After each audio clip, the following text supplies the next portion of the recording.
الحمد للہ رب العالمین والصلاة والسلام علی سید الانبیاء والمرسلین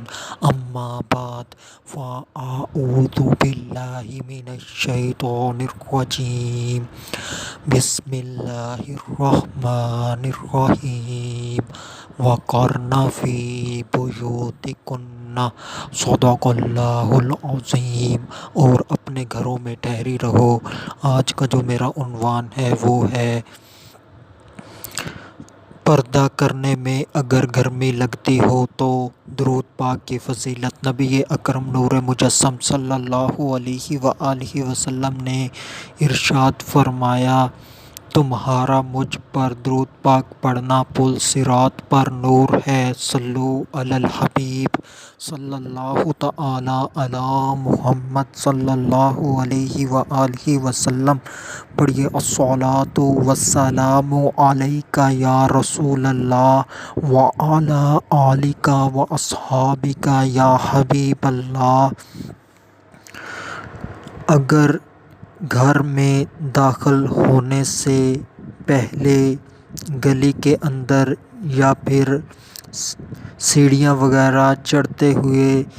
کچھ عورتیں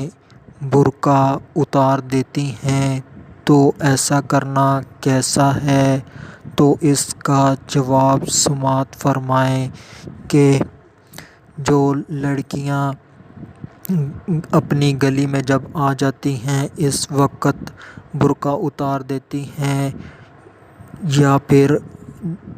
جو ایک ہی مشترکہ گھر ہوتا ہے وہاں پر نامحرم بھی ہوتے ہیں تو وہاں داخلے پر وہ اپنا برقع اتار دیتی ہیں، تو ایسا کرنا ان کے لیے درست نہیں ہے، کیونکہ جو کسی بھی نامحرم کے سامنے چہرہ نہیں کھولا جا سکتا، تو گلی کے اندر محلے کے اندر بھی اپنی ہی گلی میں نامحرم ہو سکتے ہیں، اور اسی طرح سیڑھیاں وغیرہ چڑھتے ہوئے بھی وہاں پر کسی نامحرم سے آمنا سامنا ہو سکتا ہے، تو اس سے بچنا چاہیے۔ اور آج کل یہ بھی دیکھا گیا ہے کہ اکثر لڑکیاں یونیورسٹیز میں جب وہ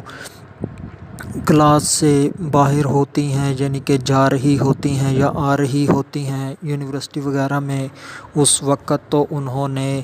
ماسک وغیرہ سے یا معمولی سی چیز سے ہلکا سا چہرہ چھپایا ہوتا ہے، مگر جب وہ اپنی کلاس میں آ جاتی ہیں تو وہ ماسک بھی نیچے کر لیتی ہیں، اتار دیتی ہیں، اور ان کا یہ کہنا ہوتا ہے کہ ہمارا دم گھٹنے لگ جاتا ہے، یا پھر یہ کہنا ہوتا ہے کہ ہمیں گرمی لگنے لگ جاتی ہے۔ تو ان تمام باتوں سے بچنا چاہیے۔ پردہ کرنے کا حکم اللہ پاک نے دیا ہے۔ اللہ خوب جانتا ہے کہ اس کی بندی کو پردہ کرنے سے گرمی بھی لگتی ہے اور سانس لینے میں معمولی سی دقت بھی ہوتی ہے، مگر اللہ پاک اس کے اوپر اجر بھی اتنا ہی بڑھ چڑھ کر عطا فرمائے گا، اس کو اتنا ہی زیادہ ثواب ملے گا، کیونکہ جس نیک کام میں جتنی زیادہ مشقت اٹھانا پڑتی ہے اس کا اجر اتنا ہی زیادہ بڑھ جاتا ہے۔ تو شیطان وسوسہ ڈالتا ہے کہ پردہ نہ کرو، دم گھٹتا ہے اور اس کے اندر تکلیف کا سامنا کرنا پڑتا ہے، تو گرمی وغیرہ لگتی ہے تو یہ شیطان وسوسہ ڈالتا ہے، تو شیطان کے وسوسے کی طرف توجہ نہیں دینی چاہیے، بلکہ اس وسوسے کو دور کر دینا چاہیے اور اللہ پاک کے حکم کو مانتے رہنا چاہیے۔ اگر پردہ کرنے میں گرمی لگتی ہو تو اس بات کو سوچ لیجئے کہ جو موت کے وقت ہمیں کس طرح کی سختی کا سامنا کرنا پڑے گا، اس وقت اتنی گرمی لگتی ہے کہ اگر مردہ پانی مرنے سے پہلے جو انسان پانی کی اگر طلب کرے تو اس کو اگر سمندروں کے سمندر پانی بھی پلا دیا جائے تو اس کی پیاس نہ بجھے، اتنی زیادہ گرمی ہوتی ہے۔ اور اسی طرح قبر کی گرمی کو یاد کیا جائے، اسی طرح حشر کی گرمی کو یاد کیا جائے، دوزخ کی گرمی کو یاد کیا جائے تو اس سے سارا کچھ معلوم ہو جائے گا۔ اور یہ جو پردہ کرنے کے اندر گرمی لگتی ہے یا پھر جو دم گھٹتا ہے تو یہ بالکل معمولی سا محسوس ہوگا، تو یہ پھر کوئی بھی مشکل نہیں لگے گی۔ اور اسی طرح نبی پاک صلی اللہ علیہ وآلہ وسلم کے ساتھ جو واقعہ پیش آیا غزوہ تبوک کے اندر، وہ وقت نہایت گرمی کا تھا، دوپہر کا وقت تھا، تو اس وقت منافقین نے کہا کہ اس سخت گرمی میں نہ نکلو، تو پھر اللہ پاک نے ان کی بات کا جواب دیا کہ تم فرماؤ جہنم کی آگ سب سے سخت گرم ہے، پارہ نمبر 10 سورہ توبہ آیت نمبر 81۔ تو اس طرح جب اس گرمی کا خیال کیا جائے گا تو پھر جو پردہ کرنے کے اندر گرمی لگتی ہے یا جو دم گھٹتا ہے اس کا بالکل بھی پرواہ نہیں ہوگی۔ جب نبی کریم صلی اللہ علیہ وآلہ وسلم سے محبت ہوگی، نبی پاک صلی اللہ علیہ وآلہ وسلم کے صحابہ سے محبت ہوگی، تو جب ان کی زندگی کو پڑھا جائے گا کہ انہوں نے کس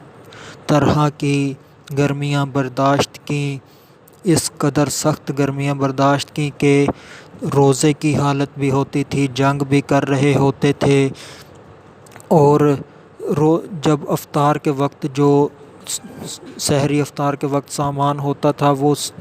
کھانے کے لیے کچھ نہیں ہوتا تھا، کئی صحابہ صرف ایک کھجور کو چوستے تھے، کھاتے نہیں تھے، صرف چوس کر گزارا کرتے تھے۔ اس طرح کے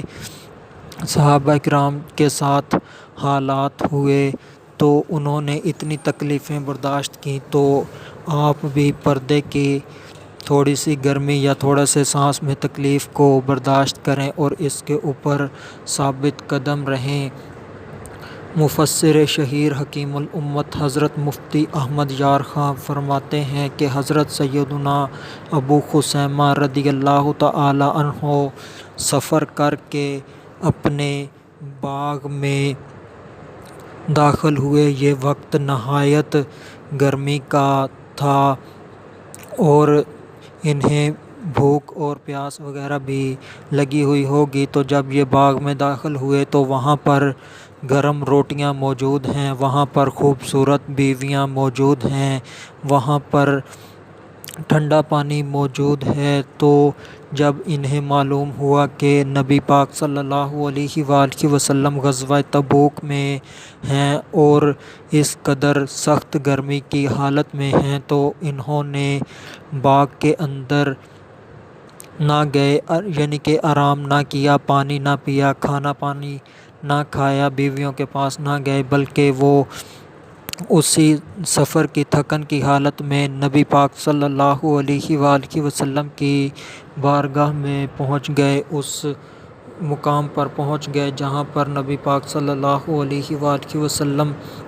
موجود تھے۔ تبوک کے تپتے ہوئے صحرا میں ہوں اور میں باغ کے اندر گرم روٹیاں اور ٹھنڈا پانی استعمال کروں، یہ صحابی نے اس موقع پر فرمایا تھا۔ تو صحابی نے تلوار لی اور نبی پاک صلی اللہ علیہ وآلہ وسلم کے قدموں میں پہنچ گئے۔ تو یہ ہے صحابہ کرام کی زندگیاں اور یہ ہے ان کی زندگیوں کا عمل، اور آج ہماری حالت کیسی ہے۔ آخر میں اللہ تبارک و تعالی سے دعا ہے کہ اللہ تبارک و تعالی میری بہنوں کو شرعی پردہ کرنے کی توفیق عطا فرمائے، اس کے متعلق آنے والے وسوسوں کو دور کرنے کی توفیق عطا فرمائے، شرعی پردہ کے اوپر ثابت قدم رکھے اور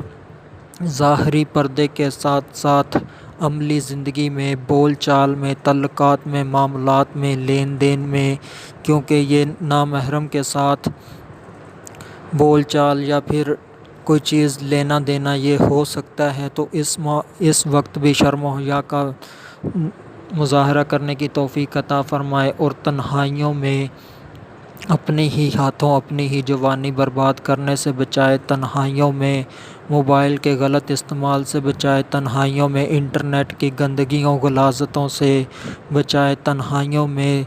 دل و دماغ کو بے حیائی کے خیالات تصورات سوچ کر انہیں گندا ہونے سے بچائے۔ وما علینا الا البلاغ المبین۔